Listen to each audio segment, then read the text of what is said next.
Okay.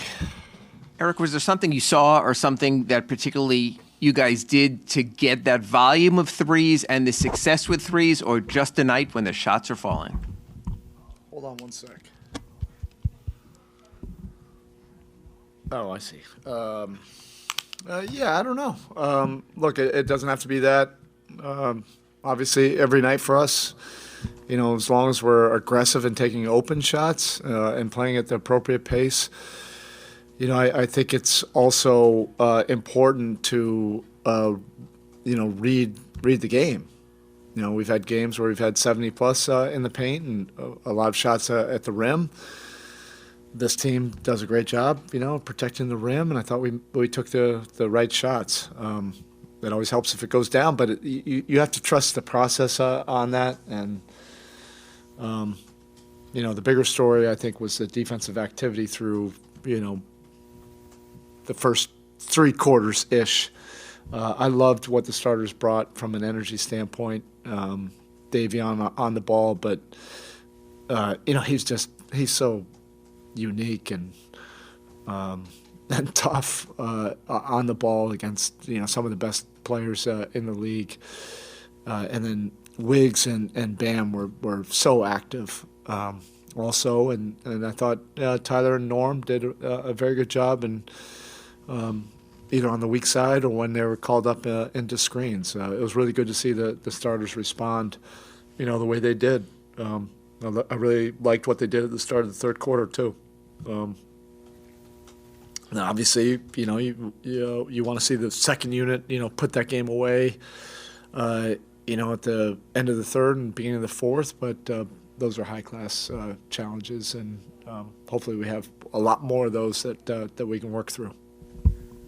We've asked you this before, but how important is Davion's playmaking, just that starting group again tonight with the 12 assists? Yeah, it's the pace.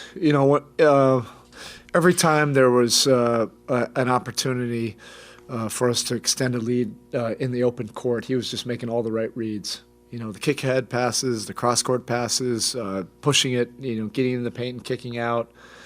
And then, when they were scrambled and then a big was closing on him, he knocked down his threes. He really helps what we're trying to do. He gets it, he understands it, and then he can execute it. And he's fast. He's fast as heck, and he really wants to set guys up. A perfect example of that, is when he's trying to get Norm, those threes at the end of the second quarter. Like, he feels the momentum of the game, and then he has that feel that all great point guards have of getting you guys open shots, to really extend a lead. Coach, you mentioned that defensive activity and Wiggins was kind of everywhere tonight. It's in both sides of the ball. Can you just kind of talk about what you saw from him and just how comfortable he's been this season? Yeah, he's having a great year. He's really putting in the work behind the scenes. He prepared himself, this summer, but even throughout, the season, he's putting in the work. And I just think he's one of the elite two-way players, two-way wings in this league. What he can do defensively is special, to be able to guard 1 through 5. And he's in great shape, so he's able to make multiple efforts. And they do it in such a unique way. But then offensively, he's a tough cover because you get him in the open court and he gets downhill. He's a great finisher. He's athletic, but also these, drives, within what we're doing. He's a great finisher on the catch and goes, and he's gaining confidence. We want him to shoot his open threes. He's a great shooter, and it's all about a mindset for that, make or miss. But he's playing really good basketball. Erik, what's it like getting ready for a team that has all the talent, a ton of names, great coach, and everybody can see it's just not working for whatever reason?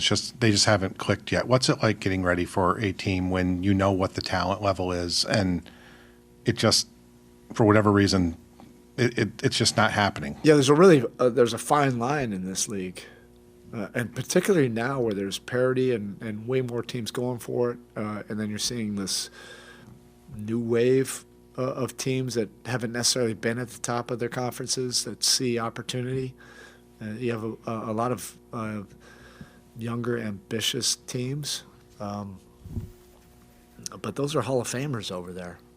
I mean, you could see what Kawhi was doing. I mean, we're yelling at our guys about the airspace, but it's not like he was wide open on those. So it was about us trying to respond. If we want to be a great team, you have to handle your business at home, and really good teams don't lose 2 in a row at home. So, that was a little bit more of our focus. And then also having a bounce back game in terms of our defensive activity and playing way more to our identity, which we did, for the most part, tonight. Our guys respect, the Hall of Fame guys on that side. That definitely helps. You talked about Norm being that second side guy in the past. What do you think of the process earlier when it is Bam and it's Andrew kind of getting downhill and then setting up Tyler and Norm later on the edges? Just how valuable is that, I guess, for them setting the tone inside and then kind of letting them get going a little bit after? Yeah, Davion and Bam can be your rugged, put the ball on the floor and, have contact and make the appropriate plays. And they're both willing passers on that. Wiggs has been such an efficient driver, for us. Our 2 best 3-point shooters, without a doubt, are Norm and Tyler. So ultimately, as we start to get more of an understanding, we want those guys shooting those open threes. All the other guys can shoot your threes too. Like that's part of the deal. But ideally, the volume of the threes could be coming from Norm and Tyler.